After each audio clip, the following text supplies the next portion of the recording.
Families and home buyers are constantly looking to see if there are any alternative housing options that will really save them thousands of dollars. Many have turned their gaze to Barndominiums, but are they really as affordable as people claim they are? So today we're going to be taking a look at common pitfalls that people make when building a Barndominium, and are they really a better option for people financially? So what are Barndos? Well, Barndominiums are barn-style buildings that are built of either metal, steel, or wood and are used for residential purposes. So generally, Barndominiums are large rectangular buildings, which gives you several options when it comes to customizing the inside. While some Barndominiums are barn-to-home conversions, others can be built from the ground up, like this one right over here, which is becoming a really popular trend right now. And be sure to stick around to the end because I'll be revealing what Tina actually paid to build her Barndo right behind us. Let's hop into the studio and ask Tina a couple of questions about what it took to build this Barndominium. Tina built her Barndominium. How long ago was that? 5 years. Okay, so 5 years ago, she went through the same process that a lot of you are probably going to be going through. And so she's here to give us some insight. So my first question is, what was your initial budget for your Barndominium project? I would say it's after we factored in the purchase of our land, which was, we bought 102 acres, that our budget for building was around $400K. We looked at this in several different ways because you also have to think about the infrastructure. Right. And you used financing for yours as well? We did. We actually, and I recommend this, is we used a land bank. If you have that resource, definitely they are very versed in this type of project, and probably it was a very simple process. So my second question for you is, can you kind of give us a breakdown of the main categories you spent more than expected during the construction of your Barndominium? Right. I think one of the most misconceived ideas is that you buy your piece of property and pretty much then just have to assess the cost of building. What you don't know, and what I think a lot of people are surprised by, is the essential value cost of getting things like electric and water, the cost of a water meter. If it is raw land, you have to take those into account. All of this has to be purchased prior to building. There's so many variables that go into this, in which, you know, even the linear foot from where the electric comes onto the property, whether it be a rural road or a county road or a farm road. And I am talking about, obviously these are, a lot of times are in rural areas. Yeah. And so you really have to take that cost, you have to take that into account, just because that's going to be cash out of your pocket before. So you've bought your land, then there's more cash out of pocket. You've paid a down payment for that. Then there's more cash out of pocket for getting those essential values, getting those utilities to where you want to build. And at times can be very costly. And speaking of prices and costs, if you need to get connected to a great real estate agent that will help you find the best deal possible and really knows their stuff, whether you're in Texas or beyond, feel free to reach out to me. All my contact information is in the description below. What are some of the hidden costs that people don't necessarily see when they're thinking about, they're like, I want to build a Barndominium. They look so cool. I bet it's going to be less expensive. What are some of those hidden costs that you ran into? I think some of the hidden costs would definitely be things like you need a gravel road or some type of road that's going to lead to your property, depending on how, and gravel is not the cheapest. So you do have to figure that out as well. At least have some type of access point. Another thing that I think that is a hidden cost that people don't think about is you have fencing. A lot of people want to add some type of fencing, some kind of gate entrance. And whether you want to do a pipe fence, whether you want to do something a little more traditional looking, there are a lot of costs. Decide if you want to do it around the whole property or the whole lot, or if you're going to do it just around your house. Exactly. What it looks like and how much it costs. Yeah. So you don't want to finish the house and not have a gated entrance, or just kind of protecting your asset there. And then again, it's just part of the whole package of putting together a rural area with Barndominium. And so I think some of those costs are definitely not considered in building. So my next question for you is, how do the property taxes for a Barndominium differ between like a regular stick construction house and then the Barndominium? What have you seen as far as difference there? Okay, so a little bit of a complex question. Whenever you're talking about barndominiums, you're usually talking that they're built in rural areas. So it depends on how much property you have and if it's ag exempt. Here where we are in most of the counties in Texas, you have to have at least 5 acres to be able to have any type of ag exemption or wildlife exemption or any of the above. So really quickly, guys, an ag exemption is a special valuation of land that's used for agricultural purposes, meaning you're farming crops or you're raising cattle or that type of thing. And this valuation focuses on the land's production value versus its market value, which is a lot higher. And so that obviously impacts taxes greatly. A lot of times they're located in unincorporated areas, more rural areas. Yeah. So you don't have city taxes. Right. You have county taxes. Yeah. So effectively a lot lower. So a lot of these are reliant on special utility districts for water. You might have obviously you won't have city sewer. Right. And a lot of these things now, if you're in a less rural area, then I think it would be pretty traditional as far as the taxes. But speaking of where generally you would see most barndominiums and why people at least build acre or them. more. Yeah. Exactly. Yeah. Exactly. So definitely on the low end. Gotcha.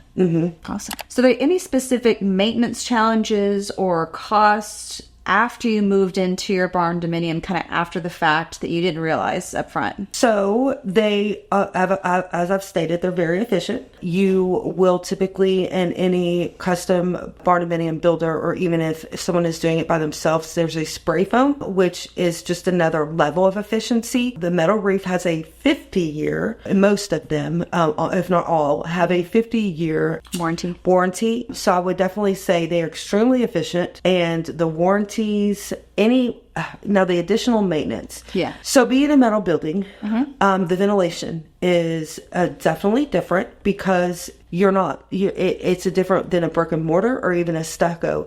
There's not porous, right? Metal is not porous. Other building materials are more porous, right? Even wood siding or other types of siding, but they're typically even bricks have breathe holes. But I would definitely say that the ventilation, the windows we had a particular system put in that's almost a dehumidifier that works along with the HVAC because it can sustain, let's say you turn the AC off, it can sustain within a couple of degrees of a temperature in a very long time. And same thing in the cold winter. Yeah. So were there any costs that surprised you after the fact, after you moved in to your barndominium? Just learning the systems too. If you're in a rural area or more rural area I know we keep saying that, but you're more than likely going to have propane. Okay. So that's a kind of a different, you're not going to have a gas bill. And so whenever that's, several $100s every time they come fill up, depending on the size of the propane tank. And it's almost just like automobile fuel, where the cost goes up and down, and it's higher in the winter months. And so you want to make sure you keep it full. So that's something that you have to kind of take into custom. Also septics. If you've never lived in a rural area, a septic system. I had a septic system. Other cost that we didn't think about immediately, but became cost later, is we did add a full home filtration system because a lot of times, again, if you're dealing with an SUD, you're dealing with well water. Yeah. So that's also another. Did you get a softener or? Yes, it is. It's a filtration and it's a water softening system. Okay. Also, and I would say we built this into and did think about this as we were building. We put a full generator because in rural areas you are going to lose power, and you're not going to be the first one that the utility company wants to get back up and running. Those are definitely needed if you're living if you're doing the barndominium build in a rural area. So after rewatching the footage, guys, I really wanted to give you a quick explanation and give you a little bit more information about propane tanks. So let's first take a look at this chart. So a few things to consider about the propane tank. First off, are you going to rent it or are you going to own it? If you own it, you're free to choose your supplier and which supplier you'd like. You're going to actually be paying more for the cost of the tank. You're going to need to find a licensed installer. This is not a DIY project that I would recommend. Some suppliers will not service tanks they don't own. So that's something to take into consideration. And you're responsible for all your maintenance and repairs. Now, if you decide to rent the propane tank, you can only have your tank filled by your supplier. You pay nothing up front and all costs are covered by your supplier. As far as installation goes, your supplier handles the installation. As far as services, your supplier handles service, and your supplier covers all maintenance and most repairs. And regardless of whether you're going to rent or purchase your propane tank, you will have a cost for installation, so make sure you keep that in mind. The average cost is going to be anywhere from $700 to $2,400. This all depends on the size of the tank, how far away the tank is going to need to be from the property. Is the tank going to be above ground or underground? Those are all things that you're going to need to think about when it comes to installation of the tank. Now, back to the video. What advice would you give to someone if they're trying to budget for their barndominium? I would absolutely say cash on hand. Think about your cash on hand. Even if you have the ability to outright buy in cash your land, unless you're going to hold it longer than maybe a year or two where it has some appreciation and you can roll that in again to a down payment for the construction loan, and then that turns into your 30-year fix, I would definitely think about your cash on hand in consideration of those outside cost of the initial of getting your initial infrastructure put down, your water and your electric that way. So definitely, maybe think about that whenever you're deciding how much cash you're going to put down, or if you're going to pay complete cash for the land. Yeah, maybe keeping more cash on hand for some of the other incidentals. Yeah. That's really good advice. So how do the utility costs compare from a barndominium? Because you've obviously lived in a traditional home and then now you're in a barndominium. How does it compare between the two? I will say that living in a barndominium, the utilities are so much more cost effective. Even having a special utility district on average, and our home is just over 2,300 square feet, about $100 averaged for our water. And then also, again, not having a porous material and being something that is highly